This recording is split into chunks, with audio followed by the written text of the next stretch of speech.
Welcome to the Learning Pines YouTube. We hope this video helps. You start by confirming the TV and Xcast dongle are on the same Wi-Fi network because discovery depends on that. Once done, open the Xcast app on your phone or computer and sign in. Create an account if you haven't.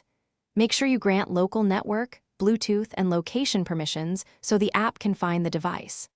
After permissions, tap the device list, select your Xcast dongle, and begin the pairing process. That initiates the session and prepares both ends to stream. Once paired, enter the on-screen code shown on the TV to confirm the connection. Confirm within the timeout window so the session doesn't expire. Next, choose mirror or cast mode depending on whether you want full screen sharing or app casting. Set resolution to 720p, 1080p, or leave on auto to match bandwidth.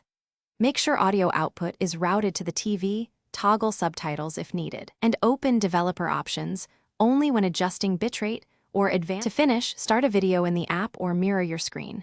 Control play and pause from your phone or the TV remote.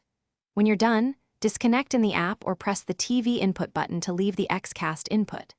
If you encounter lag or dropouts, reboot the Xcast dongle and your router. Switch the dongle to the 5 GHz band for less interference or reduce resolution and bitrate. If problems persist, check for firmware updates in the Xcast app and retry the pairing process. Thanks for watching. Consider subscribing if we helped you.